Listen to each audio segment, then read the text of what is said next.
எல்லாருக்கும் வணக்கங்க.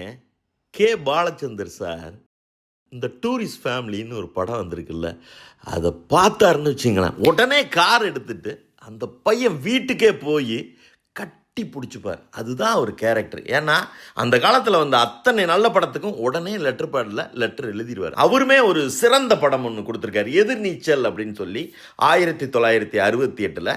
அது உடனே எல்லாம் இந்த மாதிரி 25 வயசில் அவர் கொடுத்துடலங்க. வாத்தியார் வேலையை பார்த்துருக்காரு. முத்துப்பேட்டையில் வேலை பார்த்தாரு. எங்கள் ஊர் அதுக்காக சொல்லணும்னு தோணுச்சு. நன்னிலம் தான் அவருக்கு சொந்த ஊர். இந்த மாதிரி ஒரு கிராமத்துலேருந்து வந்து சென்னையிலலாம் வந்து நாடகம்லாம் போட்டு, அந்த நாடகம் தான் எதிர்நீச்சல். அதில் வர்ற கேரக்டர் மாது, அதை கூட மாற்றாம தான் நாகேஷை போட்டு நான் மாது வந்திருக்கிறேன். அதுக்கப்புறம் எத்தனையோ திரைப்படங்கள் ஹிட்டு, அதெல்லாம் உங்களுக்கு தெரியும். அது செஞ்சதுக்கு அவருக்கு ஏஜ் இருந்துச்சு, கல்யாணம் ஆயிருந்துச்சு, நிறைய அந்த உறவுகளை பற்றி அவர் உணர்ந்துக்கிறதுக்கு அவருக்கு கடவுள் கொடுத்த நேரம் ஜாஸ்தி. ஆனால் இந்த பையன் அபிஷன் ஜீவிந்துன்னு பேர். கொடுத்தால் குறையாது, எடுத்தாலும் தீராது, தடுத்தாலும் தணியாத அன்புக்கு விலையேது. ஓ ஓ ஓ ஓ ஓ ஓ ஓ. கொடுத்தால் குறையாது, எடுத்தாலும் தீராது, தடுத்தாலும் தணியாத அன்புக்கு விலையேது. திருச்சிக்கார பையன் இப்போ தான் காலேஜெல்லாம் முடிச்சிருப்பான் போல இருக்கு. நம்ம வீட்டு பையன் மாதிரி இருக்கான். எப்படிப்பா தம்பி சொல்லலாம், எப்படிரா தம்பி, அது அந்த சர்ச்சு சீனில் கலக்கிட்டடா. இல்லைடா, நான் உன்னிட்ட என்ன பேசுறதுன்னே தெரில. இந்த மாதிரி எய்த்த வீட்டுக்கு வந்து இந்த மாதிரி நான் சாரை எழுப்புனா எழுந்திரிக்கலன்னு அந்த அம்மா சொல்கிறப்பெல்லாம் நான் என்னன்னு சொல்கிறது தம்பி. எப்படி இதெல்லாம் யோசிச்சிங்க தம்பி? அது கடைசியாக தம்பி அந்த சீனில் அப்படியே தேட்டரே நுனி சீட்டில் உட்காந்துருக்கிறப்ப ஏன்னா உள் மனசு இப்படி தான் தம்பி சொல்லுது. காலனியெல்லாம் இருக்காங்கல்ல, ஒரு 10 பேர் குடும்பமாக, ஏன்னா இன்னும் அந்த வண்டியை இங்கே போட்டுறாதப்பா, என்ன நீங்கள் இப்படி பண்ணுறீங்க, ஒரே சத்தம், அந்த ஏசி தண்ணி ஊற்றுது, இந்த பக்கம் வாக்கியா வரப்பு தராருன்னு இந்த கிராமத்தில் பட்டுக்கோட்டையில் ஒரு தேட்ரு, நான் முரட்டுக்காலை அங்கே தான் பார்த்தேன். அந்த குடும்பத்தில் ஏதோ ஒரு பிரச்சனைங்க. கடைசி வரைக்கும் அந்த தேட்ரு மூடி தான் கிடந்துச்சு. இந்த மாதிரி நிறைய இடங்களில் நிறைய பிரச்சனைகள் இருக்கும். ஒரு லவ் பண்ணி ஒரு கல்யாணம் பண்ணியிருப்பாங்க, அதனால் ஒரு 25 வருஷம் பேசிக்காமல் இப்படி தான் நம்ம வாழ்ந்துக்கிட்டு இருக்கிறோம். ஒரே ஒரு வண்டியில் லேசாக இடிச்சிட்டான்னு அவனை கண்ணா அப்படின்னா அவன் குடும்பத்தை வரைக்கும் இழுத்து திட்டுறோம்ல. இப்படி போயிட்டுருக்கிற உலகத்தில் இன்னொரு வரி சேர்த்துக்கணும். லோகேஷ் சார் கோச்சிக்காதீங்க, வழி இல்லை, ஒரு 500 பேரெல்லாம் சுட வச்சா உங்கள் படம் வேறு கண்ணா அப்படின்னான்னு ஓடிட்டுருக்கு. இந்த பக்கம் நெல்சன் வந்தால் இதெல்லாம் பத்தலைன்னு ஒரு பெரிய ட்ரம்மு அதுக்குள்ளே தூக்கி உள்ளே போட எங்கள் ரஜினி சாரையே வச்சுட்டீங்க.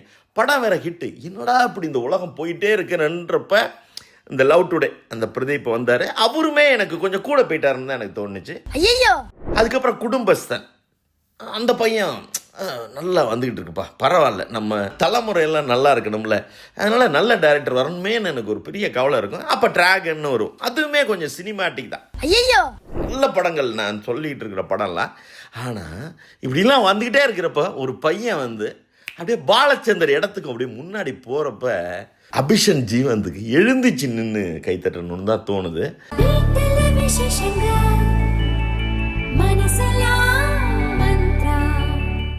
இதை கொண்டாடணும்னா ஃபஸ்ட்டு சசிகுமார் சாரை தான். எப்படி சார் உங்கள்கிட்ட இந்த மனசு, அப்படியே சினிமாவில் தான் நடிப்பீங்க, இந்த நண்பண்ணா அப்படின்லாம் நிறைய டைலாகு, அதை உங்களால் வாழ முடியும் சார். அதுவும் இப்போ ஒன்று நான் சமீபத்தில் ஏதோ ஒரு யூடியூப்பில் தான் பார்த்தேன். உங்கள் ஊரில் அப்படியே புல்லட்டில் போகிறப்ப ஒரு பொண்ணு சர்பத்து விற்கிது, அப்படியே பக்கத்தில் வந்து ஃபோட்டோ எடுத்துக்கிறப்ப நீங்கள் அதே தான் சார் இந்த படத்தில் பண்ணியிருக்கீங்க. சிம்ரன் மேம் சுற்றி போட்டுங்க, உங்களுக்கு வயசே ஆகாதா? எப்படி மேம், ரொம்ப அழகு. அந்த குட்டி பையன் ராட்சசியில் வந்து ஜோதிகா மேம்க்கு அந்த லவ் ஒன்று சொல்லுவான், நல்லா இருக்கும். இப்போ இருந்த அதே ஃபீல் எனக்கு இந்த படத்தில் இருக்கு.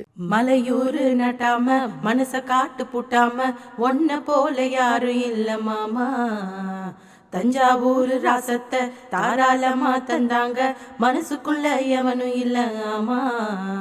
இந்த அவங்க அண்ணன் அந்த பையனை எனக்கு ஒரு பெருசாக தெரியாது. இப்படிதான்ப்பா, இதான்ப்பா, இப்படி தான்ப்பா நீ புரிஞ்சுக்கிற அப்படின்னு அவன் சொன்னப்போ தான் தமிழ்நாட்டில் நிறைய அப்பா அந்த பிள்ளைக்கு சில உறவுகள் புரியாது. இந்த இதான்ப்பா ஒன்றுக்கிட்டன்ற ஒரு வார்த்தை இருக்குல்ல, பெரிய வார்த்தைங்க. தயவு செஞ்சு அதை புரிஞ்சுங்க. கோபமாக இருக்கலாம், இந்த மாதிரி சின்ன சின்ன விஷயம் அமைதியாக இருந்துட்டா அதுக்குள்ளன்னு சில விஷயங்கள்லாம் இந்த டைரக்டர் சொல்லியிருப்பார். எல்லாம் பார்க்குறப்ப ஒன்றே ஒன்றுங்க, எல்ஐசி. அதில் தான் நான் இந்த வார்த்தையை பார்த்துருக்கிறேன், வாழ்வதற்கும் வாழ்க்கைக்கு பிறகும் அப்படின்னு சொல்லி.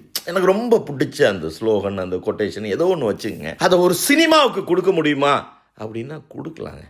அது டூரிஸ்ட் ஃபேமிலி படத்துக்கு கொடுக்கலாம். யோகி பாம் சார், நான் உங்களை பற்றிலாம் பேசலாம் நினச்சிடாதீங்க. யாரை பற்றின்னு நாங்கள் பேசுறது, ஒருத்தரை பற்றி என்னால் பேசவே முடியல. ரொம்ப லேட்டு, சாரி. படத்தை பற்றி நான் பெருசாக பேசலாம் நினைக்காதீங்க. ஒன்றுமே பேச வேணாங்க, படம் பேசும், டைரக்டர் பேசுவார். ரொம்ப சின்ன வயசில் கடவுள் கொடுத்த வரமாக நமக்கு இந்த பையன் கிடச்சிருக்காப்புல. இவரை நம்ம பத்திரமா வச்சுப்போம், கொண்டாடுவோம்.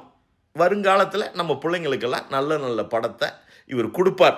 நான் கேரண்டின்னு என்னால் சொல்ல முடியாது, நீங்களே கேரண்டி. ஏன்னா நீங்கள் தானே படத்தை கொண்டாடுறீங்க. அதனால் முடிஞ்ச வரைக்கும் பார்த்துருந்தீங்கன்னா அந்த கமெண்ட்டில் ஏதாவது டைப் பண்ணுங்கள். ஏன்னா அதை பார்த்துட்டு கூட தமிழ்நாட்டில் இருக்கிற எல்லாருமே இந்த படத்தை பார்த்துட்டா எனக்கு ஒன்றே ஒன்று தோணுது, கொஞ்சம் அதிகம்னு நீங்கள் நினைக்கலாம், ஆனால் என்னை பொறுத்த வரைக்கும் அது சின்னது தான். இப்போ 2 நாட்டுக்கு சண்டை வந்துருச்சுன்னு வச்சுங்களேன், 2 நாட்டு இராணுவ தலைவர்கள் பேசுகிறாங்கல்ல, அதுக்கு முன்னாடி இந்த படத்தை போட்டுட்டா கூட அவங்க இப்படி தான் பேசுவோம். இல்லைப்பா, நானும் அந்த தப்பை பண்ணியிருக்கக்கூடாதுப்பா, இல்லை சார், நானுமே கொஞ்சம் கோவப்பட்டுட்டேன் அப்படிங்கிற மாதிரி அந்த மனசு மாறுங்க.